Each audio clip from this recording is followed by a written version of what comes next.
saya kembali pada Pak Denas. Lalu bagaimana dengan proses pengadaan bahan-bahan ini, Pak? Ini juga gizi juga berawal dari sana kan? Ya. Bagaimana standarnya harusnya, Pak? Mungkin saya jelaskan dulu pengalaman yang sudah kita terlibat ya. Kita terlibat tahun lalu untuk memberi makan 2.500 anak. Coba bayangkan 2.500 anak yang tersebar tidak hanya di Kota Padang.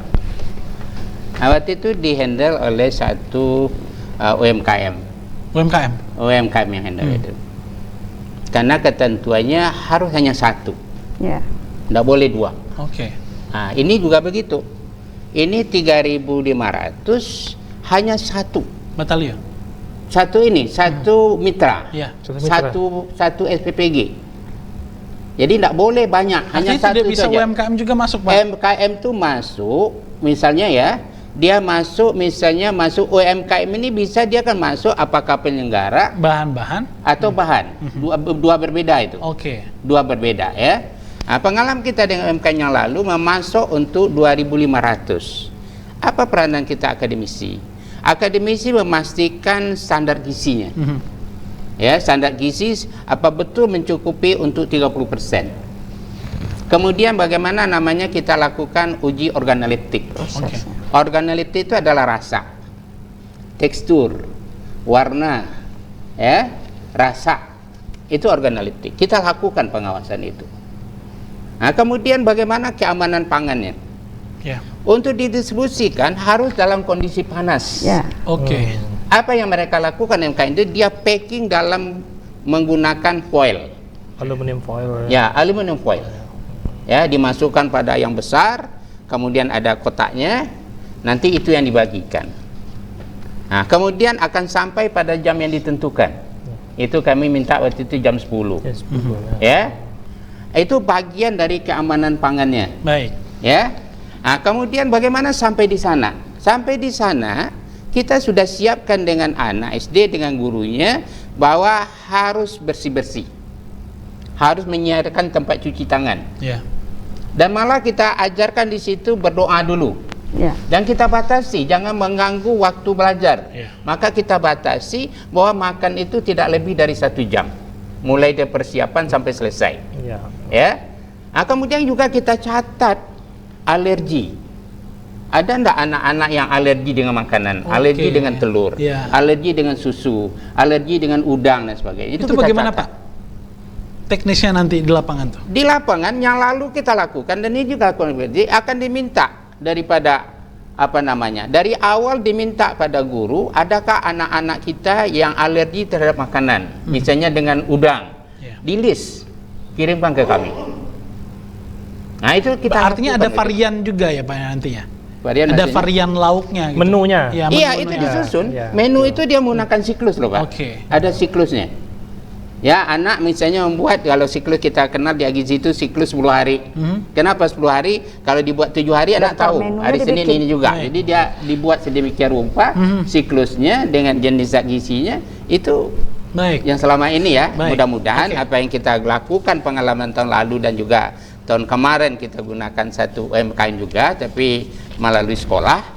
Estimasi. Kira-kira Bu Kabit, sudah sampai di mana sosialisasi ini? Banyak sekali yang disampaikan oleh Pak Denas tadi. Bagaimana cara distribusi, wadah tempat penyimpanannya, lalu siapa yang menyerahkan? Sudah sampaikah ke tahap-tahap itu? Artinya kita kan sudah berjalan sejauh ini. Jadi begini ya Pak Uta dan pemirsa, jadi kita sedang berproses hari ini ya. Ini salah satu media sosialisasi nih dan edukasi juga. Jadi pemberian makan bergizi gratis ini nanti diikuti dengan edukasi dan sosialisasi. Itu salah satu bentuk kita mendukung ya. Sosialisasi lintas program dan lintas sektor, itu yang kita harapkan. Bagaimana nanti konsep daripada yang sudah diatur oleh Badan Gizi Nasional, kemudian oleh jajaran dinas masing-masing, contoh kita dari Kementerian Kesehatan ya, itu bisa kita sharing, kita publikasikan, kita koordinasikan. Kalau kami tentu dengan kabupaten kota terkait ya, kabupaten kota terkait, kemudian juga dengan lintas program yang ada di provinsi, sehingga sosialisasi secara bertahap dan berjenjang ini bisa kita lakukan.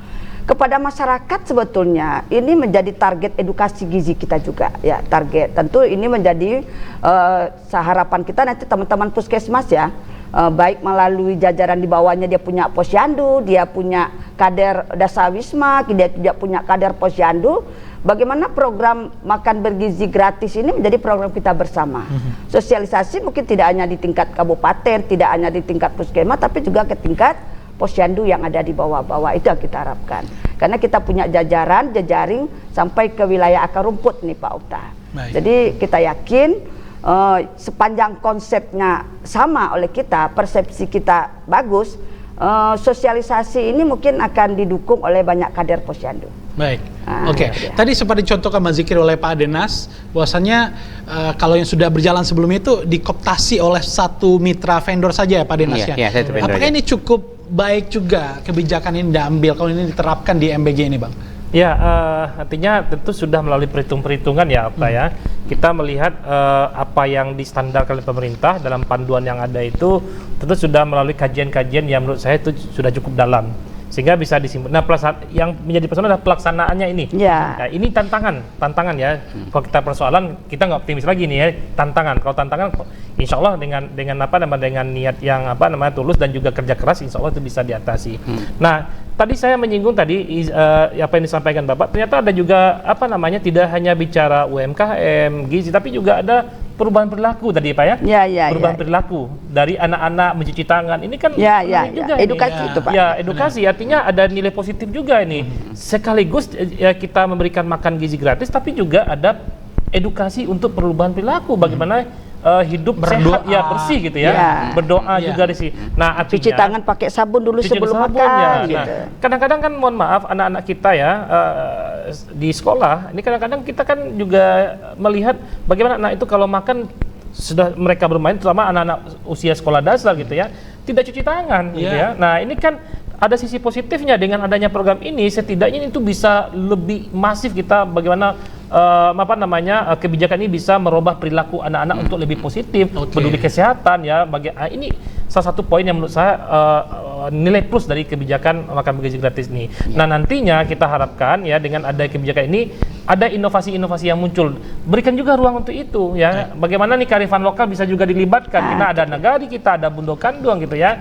Artinya tidak perlu juga dipaksakan seragam di seluruh di daerah-daerah yang ada di Indonesia ini. Jangankan di Indonesia, di Sumatera Barat mungkin ada pola-pola yang berbeda gitu ya. Apakah sama cara di daerah Luhak dan Tuo dengan yang lain gitu ya? Tentu juga ini perlu juga pendekatan-pendekatan kearifan lokal yang perlu kita integrasikan nantinya di makan siang bergizi gratis ini. Gitu, Baik, oke.